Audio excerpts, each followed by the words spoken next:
So immediately after UFC 305, the number one question on everybody's mind is who's next for Dricus du Plessis? And again, it's a viable question because there's so many outcomes. We got Sean Strickland who's been mouthing off for a while now, and I made a video on him, and I'll make another one soon. But for this video, I'm gonna go with the number one most talked about option, which of course is Dricus du Plessis versus Alex Pereira. Because as soon as Dricus won, Alex posted on his Instagram page a picture of him, in front of the TV screen, which was showing Dricus celebrating with his newly won UFC belt. And Alex said in the caption that he wants to return to middleweight, of course, to challenge Dricus.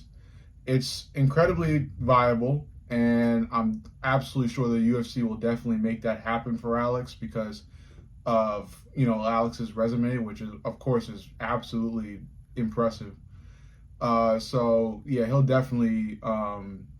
he's definitely reached the privilege, or at least earned the privilege of getting whatever he wants in terms of a future match. So I'm pretty sure the UFC could put that together, and I think it wouldn't be a bad fight. Dricus' coach even said in a recent interview, that he would prefer Dricus to move up to light heavyweight to challenge Alex. But Alex is talking about moving down to challenge Dricus.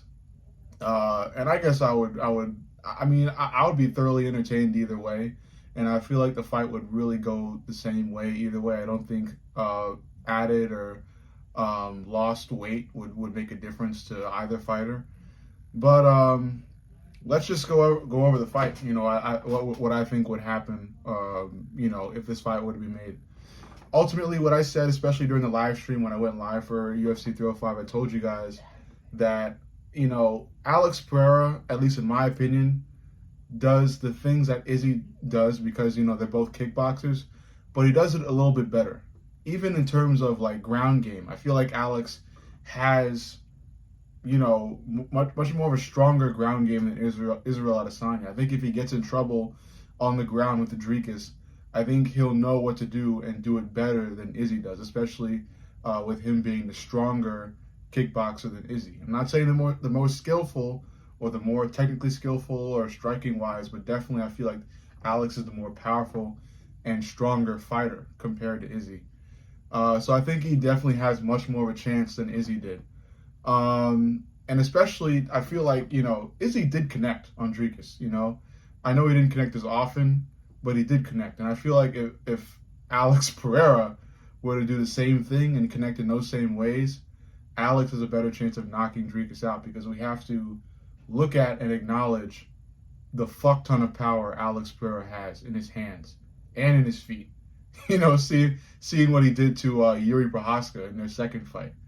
So Alex is much more of a dangerous opponent, and even if Dricus would have put on weight and challenged Alex at light heavyweight, I think the outcome would be the same. I think Alex is going to find Dricus' chin, especially if Dricus decides to blitz again, which he is so well known for and does like all the fucking time. And granted, it worked against Izzy. I didn't think it would work. I really did not think a Dricus blitz would work on Israel Adesanya, but it did. Every time Dricus would blitz, on those last two punches in Dricus' blitz, they would connect and they would clip Izzy. And Izzy's chin is strong, but it ain't that strong. Izzy's not. I don't think Izzy would ever get knocked out in the UFC at least. But I think Izzy, of course, gets like wobbled and in big trouble, which he was at UFC 305 when he ate a little bit too much of those fucking mid blitz strikes.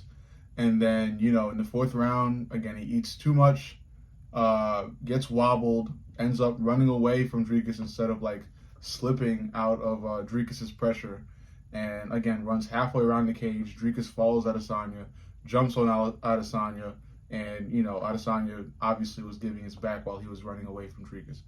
I don't think Pereira would do the same shit. I think Pereira, I'm gonna be honest with you, at this point too, I think Pereira is probably smarter, fight IQ wise, than Israel Adesanya. I'm not gonna lie to you, man. Seeing this guy fight, I didn't think so. At least before the Jamal Hill fight, but the way Alex puts these sequences together, he finds your chin. The motherfucker finds your chin. The only person only two people that Pereira wasn't really able to find their chin was Jan Blachowicz and Israel Adesanya. Okay, he connected on Jan, but Jan is again a big, strong motherfucker. Dricus is at middleweight. He's going to be lighter. Even if he moves up to light heavyweight, he's still coming from a lighter division. So you got to see if what Dricus is doing actually translates to the light heavyweight division. Either way, if this fight were to ever happen, I definitely would predict it happening at middleweight.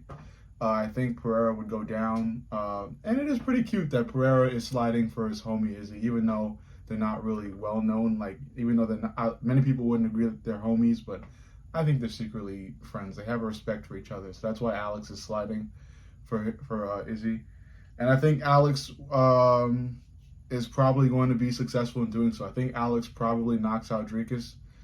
There's a chance that Dricus does get takedowns and maybe gets takedowns at will, but the striking is still there, and it's a really important part of every fight, especially in mixed martial arts. Ground game, again, it's becoming more popularized. It's very strong. Many people who have strong ground game do lead on to get UFC belts or fight in the upper echelon of weight classes. But striking is always a very strong component of fighting, especially in the UFC. Okay, so especially in those exchanges between Dricus and Pereira, I feel like Pereira wins. And again, Pereira is just that guy, just that motherfucker, man. If I connect on you once or twice, one of those times you're going out, do not let me connect. Just don't let me connect on you, man. That's it. If Dricus lets Pereira connect on him, if Dricus lets Pereira touch his chin, even touch his body, top of his head even, he's going to sleep. Dricus will go to sleep. I'm telling you, okay? Pereira is on a fucking different level. But either way, big respect to Dricus. Dricus is obviously a great fighter and has a great future ahead of him if he doesn't cross paths with Pereira. But yeah, I think that would be an amazing fight. Yeah, it would just be a great fight. I see it definitely happening if Pereira wants it that bad, and obviously Dricus wants it. He's mentioned it, so I feel like it would look good. So yeah, obviously I have Pereira winning that fight, and yeah, what do you guys think? What do you motherfuckers think, bro? P.S. I really quickly forgot this because I was going somewhere and I forgot the tangent I was going on. If Alex moves down to middleweight, beats Dricus, gets his middleweight belt back, and goes back up to light heavyweight, I will officially consider him the GOAT. And in any conversation, if I discuss with anybody about the UFC GOATs, Alex is number one. If he goes down and beats Dricus and gets his middleweight belt back, he is the number one UFC fighter of all time. He will be the GOAT. All right, that's it.